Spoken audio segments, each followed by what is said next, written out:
Почитувани граѓани, почитувани представници на медиумите, почитувани колеги.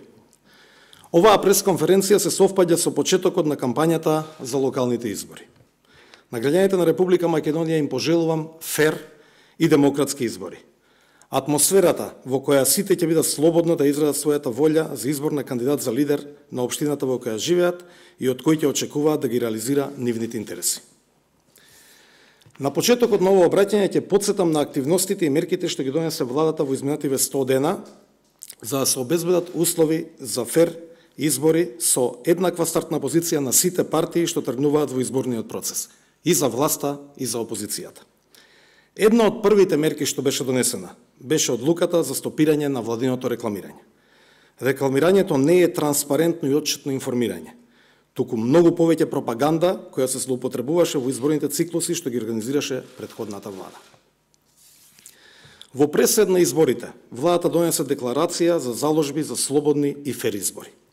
Усвоивме и дистрибуиравме прецизно упатство за начинот на постапувањето на премиерот, министрите во владата и на сите останати државни функционери за забраната за користење на државните ресурси како возила, опрема и останато за време на изборната кампања.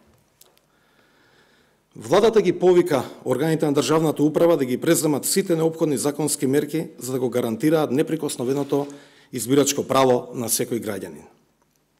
Ги повикуваме вработените во државните институции да пријават доколку врз нив се вршат притисоци во однос на нивното право на слободен избор. Владата усвои изјава за изразување на силна политичка волја и поддршка од владата и институциите за континуирана примена на етичкиот кодекс за медиумско известување. Во изминатите повеќе од 100 дена ги направивме владата и сите владини институции отворени и достапни за граѓаните и медиумите. Речи си да не помина ден без пресконференција, понекогаш и по 2 или 3 во еден ден, за да ги презентираме владините политики, мерки и акции, да ја понудиме на јавноста нивната оправданост и да побараме оценка и мислење од граѓаните, од вас медиумите, од стручната јавност. Ова е прв владин состав што на ваков начин, отворено, без предрасуди и комплекси и пристапува на јавност. За таа цел беше неопходно да формираме професионален сектор за комуникации како сервис за граѓаните, на новинарите и медиумите. Започна и реализацијата на уште едно ветување, редовно објавување на дневниот ред и записниците од седниците на владата, како и одржување на неделни брифинзи со новинари и уредници после секоја седница на владата. На новинарите на тие брифинзи, без исклучок, им се елаборираат усвоените мерки, одлуки и информации на седниците на владата, им се ставаат на увид усвоените материјали.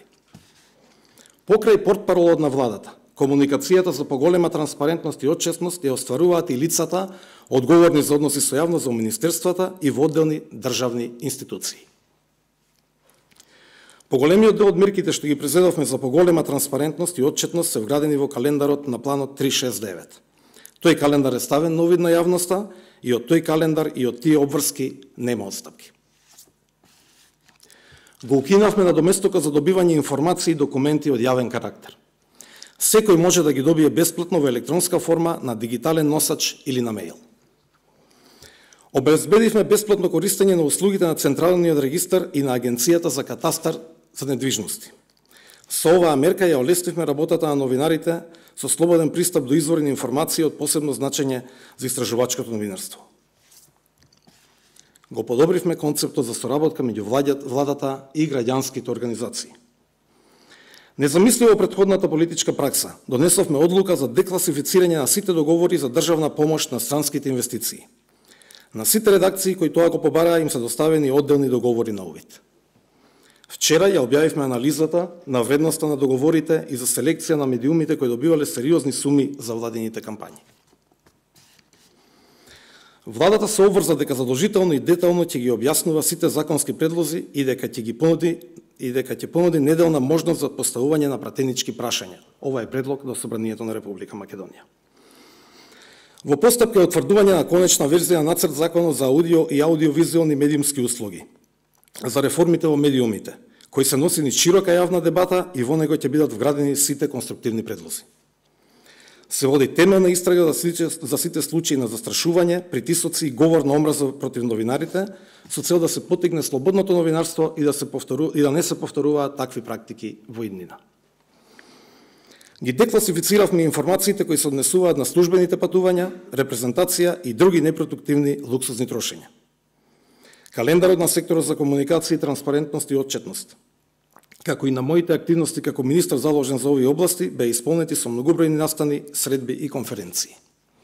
Почитувани присутни, оваа влада постави нови стандарди во однос на комуникациите, транспарентноста и отчетноста. Со ваша помош, конструктивната критика на новинарите, со препораките на стручната јавност и на граѓанските организации, планираме овие активности да ги усовршиме и да добиваат нови креативни решенија. Тоа е во интерес на подобра работа на владата и за доброто на граѓаните. Ви благодарам. Повелете дали имате прашање.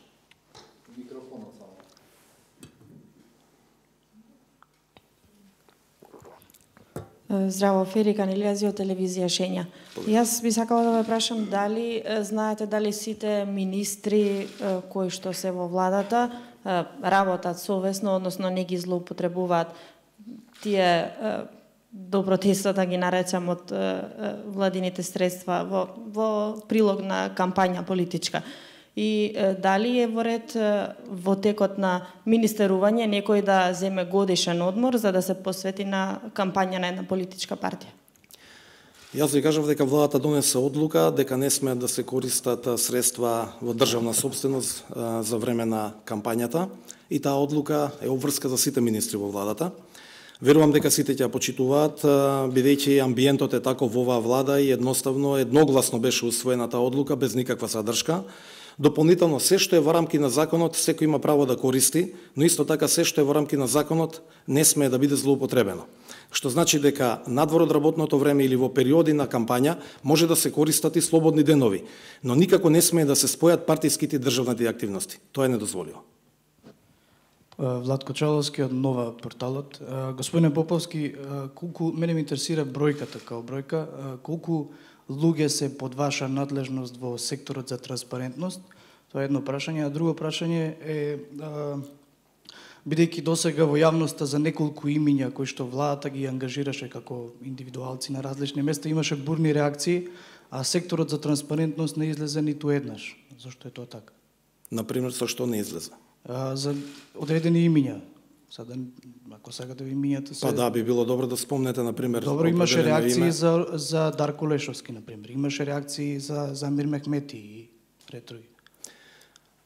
Иако ова не ќе ви одговорам прво на првото прашање, дали може така? За кој што прашувам. Да.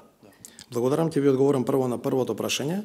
Значи, во овој момент, во секторот или сервисот за комуникација на владата има 33 лица вработени, поточно ангажирани со авторски договор. Тоа е таа вкупна бројка и во секое поединечно министерство има дополнителен број на лица што се ангажирани од ресорното министерство. Што се однесува до ова што како второ го поставивте како прашање. Станува збор за личности кои што се професионалци, докажани во својата дејност на делување и мене многу ме радува што има широка јавна дебата.